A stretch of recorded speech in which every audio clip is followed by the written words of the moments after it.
to take some stuff off the bike that we don't need. So this alarm system is no good. So it works, guys. So if you want a Scorpio alarm system, or I guess the guts of a Scorpio alarm system, hit me up in the comments, get a hold of me, send me an email. But yeah, I have no use for this, guys, to be honest. My bikes are always parked inside. I don't need an alarm system. But if you're interested, hit me up, guys. I'll sell it fairly cheap, probably like 50 bucks or something.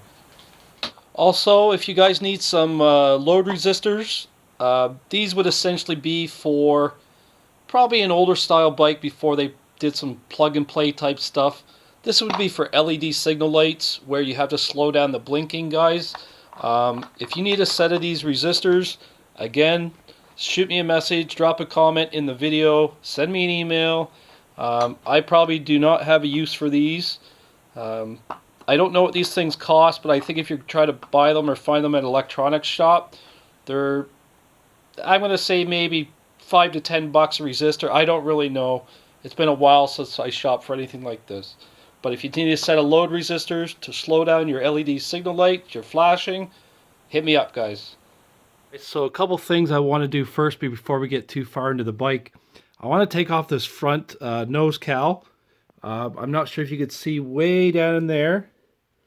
So that bolt there, I've already taken it out. There's one on this side, there's one on the other side. It's all the way in. You got to probably turn your forks one way or another way to get to it. And then there's one more bolt. Where are you? So that bolt hole right there. And also the same on the other side. So 4 screws, guys, which I have taken out already. And we're going to pull that nose cowling off the bike. And this is why. Look how dirty this thing is, guys. There's no way to get in here and clean this stuff without first taking off the nose cowl. Alright, let me clean that up a little bit. What's going on, everybody? Welcome back to Ride the Six Motorcycle channel. We're going to continue working on our auction purchase of the ZX636 from 2006. The bike runs, it starts up, it does have a couple idle issues. I did notice the bike has no coolant in it, so we're going to do a complete coolant drain out, and we're just going to top it up. I'm not going to flush it out per se. This bike's going to be a track bike anyway, so it's going to need water. But right now, it's cold in Canada. Water's going to freeze. So whatever I put in there is only going to be temporary. So we're going to do a coolant drain down. We're going to do a coolant fill. And we're probably going to do an oil change. Stay tuned, guys. ZX636. So the first thing we're going to try to do, guys, is drain the coolant out or whatever's left in here. So obviously remove fairings we don't have to do. Someone's already done that for us. Remove the radiator cap. Okay, so I'll do that. Remove fairing. Place container under the drain bolts A and B. So A is the water pump, and B is up on the back of the cylinder block, I guess.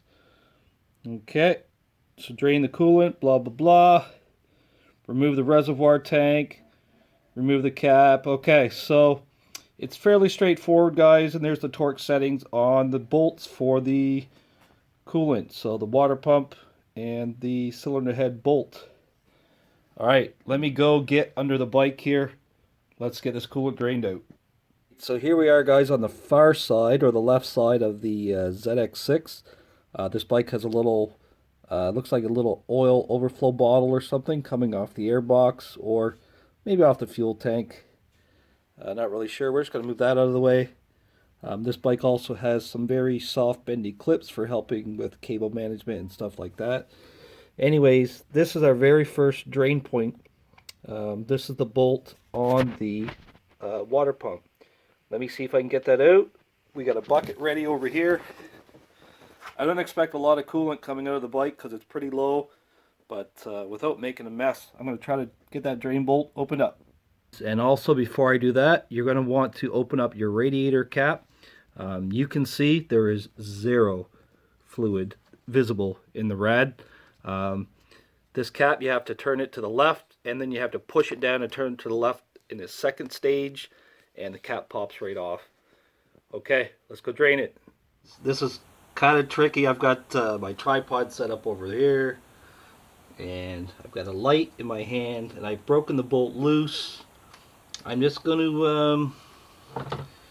to try to give you guys some light on the subject here as I do this. I don't think there's going to be much coolant coming out, but get ready with your pan, get ready with your rags just in case. And I lied, there is coolant coming out. We do have some coolant coming out. Yes, sir. Like I said, guys, it is messy. As soon as you take that bolt out, it does like to squirt. I'm going to take my tools out of the coolant bag. The coolant looks pretty good. It looks like a green Prestone or something to that effect. And we're going to move our dish here.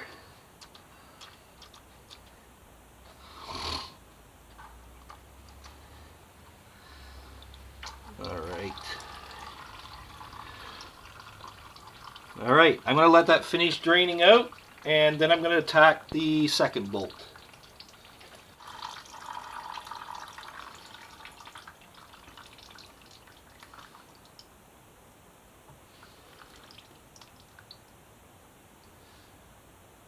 Alright, so I've also taken out the top bolt here, guys, in the block. There is more coolant coming out. The thing is, it's very hard to get a container in there, so have a rag ready and have your container. It's going to drip. You cannot prevent this from dripping out. You might be able to do a special thing with a hose or something and try to direct it into a hose, but the best bet is just put a rag here on this side and let the rag catch it, let it drip. It's going to be all underneath the bike. It's going to be on your exhaust, your oil filter, stuff like that. So once I'm done, I'm going to clean it up with some probably brake cleaner. Just get it off anything that might burn or anything like that. So I've let it drain out for a little bit. I've just hand tightened the bolts back in. I haven't torqued them in. I'm just going to clean up the area with a little bit of brake fluid, or brake cleaner, sorry. Just going to clean it up a little bit. We can let it drip into our pan underneath. And same thing over here on the, I guess the cylinder head side.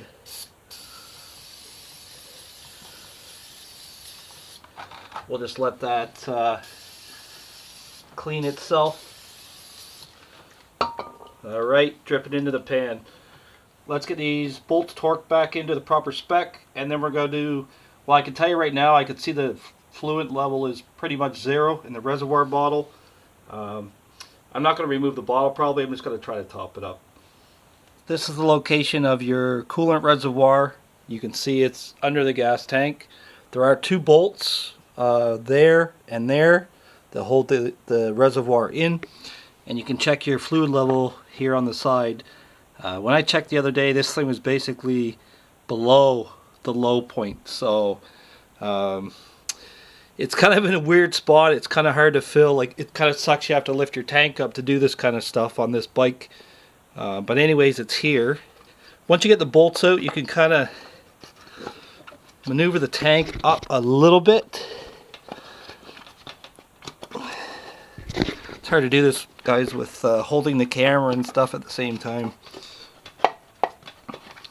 You can kind of maneuver the tank up a little bit to get the fill spot closer to the bike. I would say fill it up, close it up, and drop it back in and screw it down. Alright, let me just put some coolant in there, guys. I'm going to put my bolts back in and going to put that bolt back in, this bolt back in. I'm going to torque them down. Going to fill this up, and then we're going to fill up the rad. Right, so as per the specs, guys, the water pump drain bolt is 78 inch-pounds, and the cylinder cooler drain bolt is 87. So I have torqued this one down here to 78. I've torqued this guy here to 87. I have my reservoir bottle here ready. I'm going to drop some coolant in it shortly. And let's get some fresh coolant in the bike. So this is definitely a situation, guys, where an angled funnel kind of comes in handy. Just because of the placement of that tank, it's very difficult to get a straight funnel in there. I bought this little funnel for my MV Agusta as well, but it's the best way to fill that thing up. Small little funnel, slowly pour it in. It does not take much to fill up that reservoir, as you can see. Hopefully you can see, it's actually at the fill line now. And now I'm going to start filling up the rad, because our rad is also empty. Alright, so after filling up our rad here, I can see it's starting to get a little warm. Might have to take a little bit of coolant out, not too much. We actually have the temperature registering on the gauge now, so I'm just going to let the bike run. I'm going to let it warm up. I'm going to make sure the fans kick in on the rad, and just to kind of suck all the coolant through and give it a nice clean pass through, I guess you would say. So we're just going to let it warm up for a little bit. Check it out, guys. I've had the bike running for a fair bit. It's up to 68 C, and check it out. Bike is no longer stalling out on the release of throttle, which is a good sign. I think the engine just needs to be warmed up, but in order to do that, I needed coolant in the bike. So this bike looks like the motor is... It looks like the motor's very healthy, guys.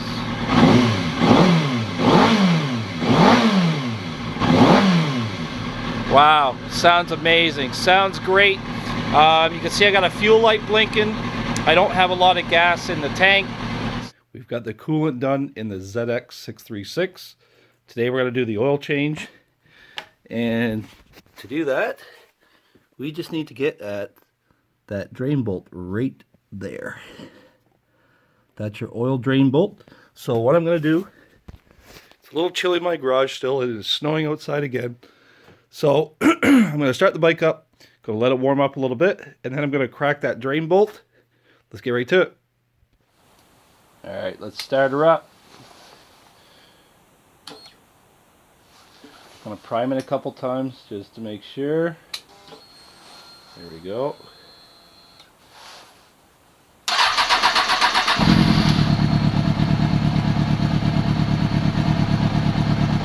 I've had the bike warming up a little bit. This is a 17 mil socket, and I have an impact socket and a large wrench. It's not on very tight. It's only 22 foot-pounds on this bolt. I have not loosened the filter yet, but we're going to do that on stage 2. Let's get this engine drain bolt out of here. This bike's been sitting for a while, so I have no clue how dirty it is. It's probably quite dirty.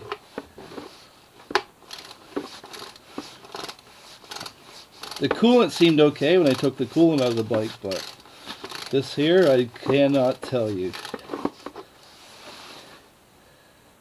Okay, I could almost turn it up by hand here now.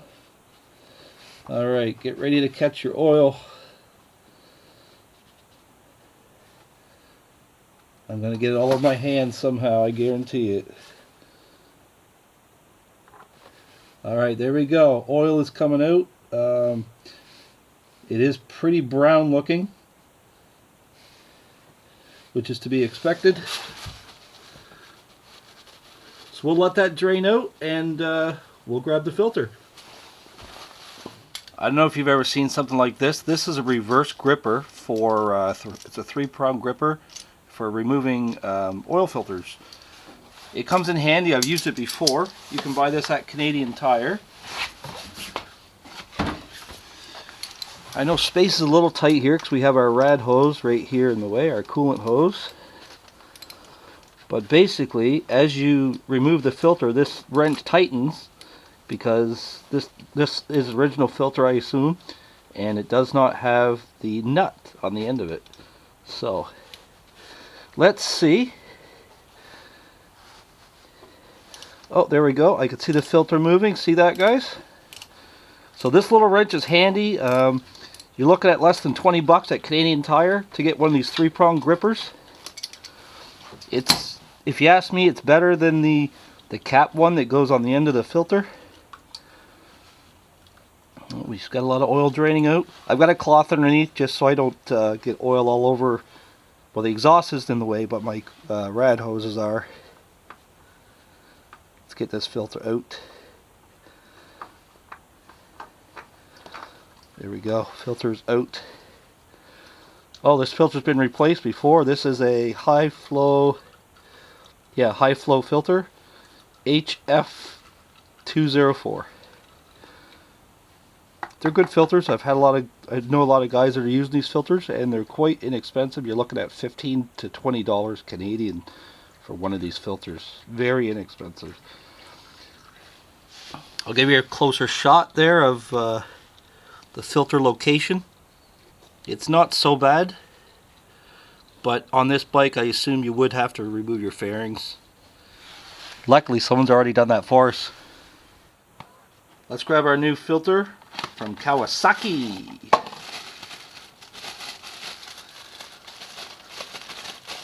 I can get it out of the bag. Yeah, alright. Brand new Kawasaki filter. Now what I'm going to do is I'm going to take some, just a little bit of fresh mow tool here. And some people like to fill their filter up. It's not a bad idea, guys, to be honest. We could actually put a little bit in the filter. It's not going to hurt anything.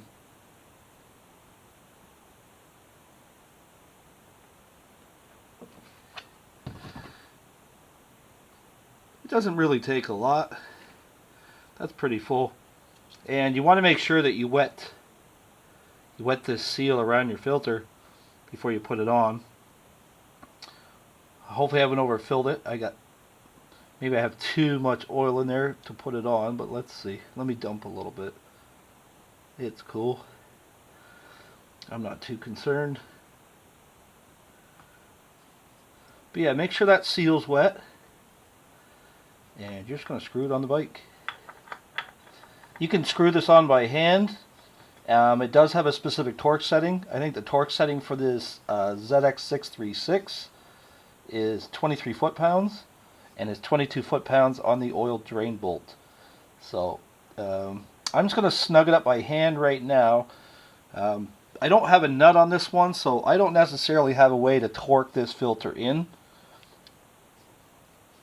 So unfortunately, this is going to be a hand tightening job. Alright, she's starting to come pretty snug there. Just by feel, guys, I don't have that specific wrench to tighten a filter of this type to the right torque setting. I usually buy the K&N filters that have the, I guess, the nut on the end, and then that way I can definitely get the right torque setting on it. But yeah, this is hand tight.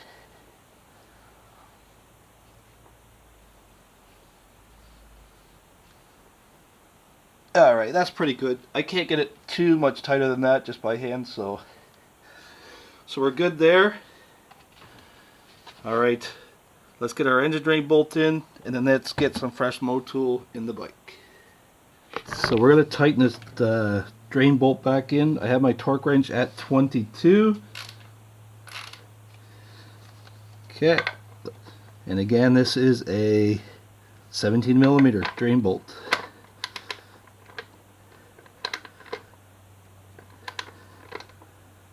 There we go, in. Now if you're really anal, guys, and the manual does say replace your crush washer, you know, if you want to replace your drain bolt and your washer every time you do an oil change, by all means go ahead. It's not going to hurt anything. If you don't, over time this washer could get damaged, and you may have a small bit of oil leaking under the bike. Alright, let's so that's in. Our filters in hand tight. Let's get some oil in the bike. So this bike calls for about 3.4 to 3.6 liters. I do have a remainder of a jug here. I've got about 3 liters in this jug, so I'm going to be a little bit low, but we will fill her up. Alright, let's see what happens here. Yummy red mow tool going in. Oh, she's backing up a little bit. Sometimes you got to take your time pouring this stuff in. But yeah, it'll take all 3 liters of this.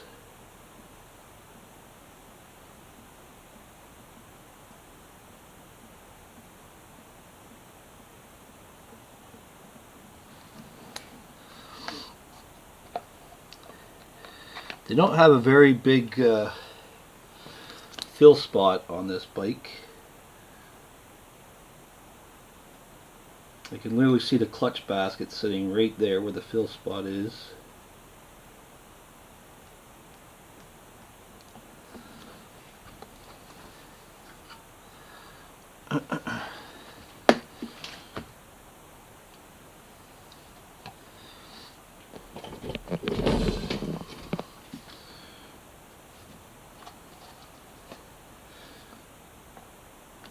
Go to your home.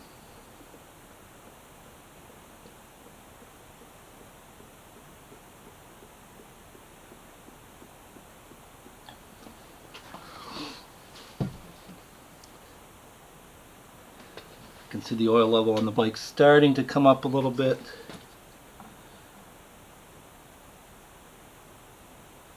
It will take all this though. This is only 3 liters. Alright guys, let me get that all filled up and I'll be right back. There we go. We are complete on the coolant change. We are complete on the oil change. Closed her all back up. You got to stand the bike vertical to check your little fuel or your little oil level window. I just stood it vertical. We're about halfway up the window. We're good. I can always add a little bit more later on. All right, the next thing I have to tackle, guys, is I need a gas cap for this bike. So if you have a gas cap for a 2006 ZX636, let me know. It doesn't have to be stock. It could be an aftermarket one you have laying around. Anything, let me know. If not, I may have to go buy one because the one I have is a little bit messed up. It's over here. The people that they kind of jacked the keyhole up there a little bit, so it doesn't really work, and it's a little bit damaged underneath. You can see they were prying at it or whatever they were doing. Yeah, not in the best of shape over here, so I do want to replace it. The sooner the better, because every time I put fuel in the bike, it kind of tends to evaporate out, even through my cloth and through some saran wrap. Hit me up if you know something or somebody that has a gas cap for a 2006 ZX636. Thanks for tuning in. Don't forget to like and subscribe. See you on the next Cowie video.